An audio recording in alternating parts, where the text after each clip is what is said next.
can get to know me because then I don't shut up. And as you get to know me, you notice that I'm a very inquisitive person. I will ask questions about anything. It seems that there is not Everything. a subject under the sun that does not spark my interest or make me ask questions. And Bill can attest to that. He's had 2 classes with me, 3 classes. Yes. Yes, 3 classes. Yes. And in all 3, he has probably heard an endless procession of questions. And if you get to know my daughter, you can see that that personality defect, if you to put it nicely, she's inherited that too from me. And she will ask multiple questions upon questions. And over the years, I have learned that a good source to get my questions answered is from the Bible.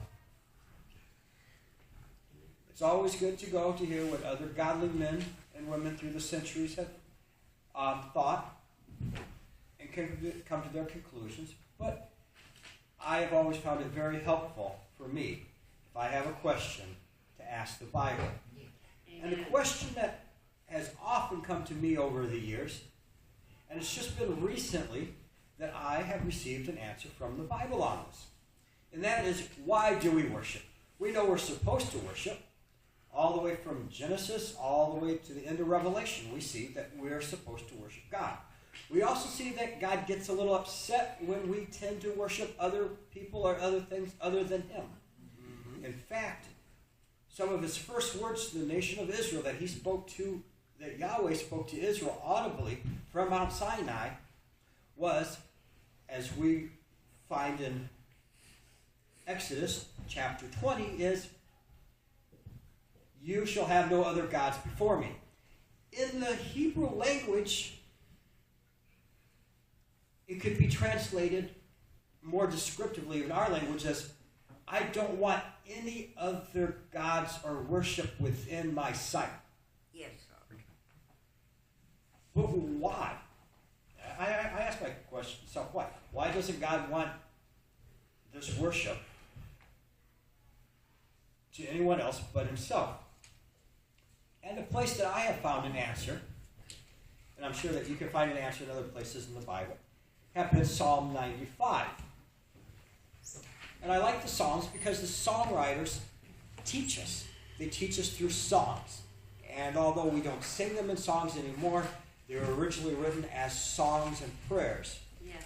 Some of you who grew up in the 70s may remember with me, on Saturday mornings we used to have Schoolhouse Rock. I don't know if anybody ever remember that, but they taught civic lessons through songs. If you ever get a minute, you go on YouTube and YouTube Schoolhouse Rock, and you can learn all about the Constitution and the federal government and how a bill becomes a law through a song. And this is what the Psalms did in ancient Hebrew. The Psalters taught the Hebrews through Psalms. And in Psalm 95, I'm going to read here, the songwriter, the Psalter, invites us to worship with him. This is something that he wants us to participate with him. And I'll read for you these ancient words written so long ago that still come alive from the pages of the Scriptures. "Come, let us sing for joy to the Lord. Let us shout aloud to the rock of our salvation. Let us come before him with thanksgiving and extol him with music and song. For the Lord is the great God, the great King above all gods. In his hands are the depths of the earth, and the mountain peaks belong to him.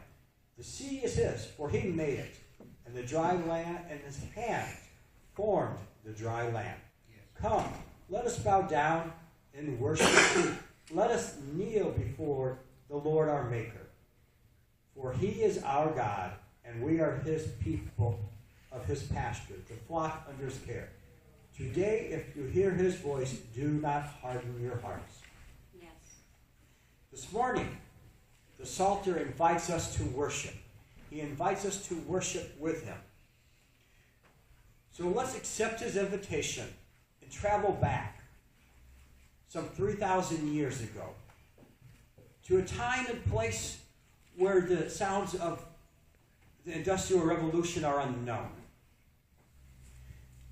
a time and place before loud noises and explosions were heard by the hands of man. Were made by the hands of man. A time when the Psalter stands on a rock in Israel, and he overlooks, and underneath his feet, the rock is firm. And no man-made object has ever been created up until this point that can move this rock on which he stands. And while he stands firm on a rock that cannot be moved, the second greatest event in the history of Israel, maybe you might argue the third, comes to mind. And he remembers the time when the captives in Babylon, the exiles, are released to go back to Israel to build the temple in Jerusalem. He remembers a time when the salvation of God came through. When no longer Israel was held in captivity in Babylon with no place to worship. You see, they needed the temple to worship. They needed the land to worship. And they didn't have that in Babylon. And the king, the emperor, released them, told them to go back and rebuild the temple. This is what comes to mind. And as he's thinking about this greatest event in history, he gets a little excited. And he contemplates on the solidness and the security found in the salvation of Yahweh. And he invites us to worship with him. He says, come and shout. Sing a new song. Yes. Sing a song of joy to the Lord, the rock of our salvation. He wants us to worship Yahweh with him because God is our salvation. Now, none of us here have ever been in captivity in another nation, as far as I know. I think that would be probably one of the most fearful things to ever happen. If you ever traveled abroad, I have. The happiest moment I ever have is when that plane lands on American soil. I don't care where it's at. But when my feet are once again in American soil, my heart is at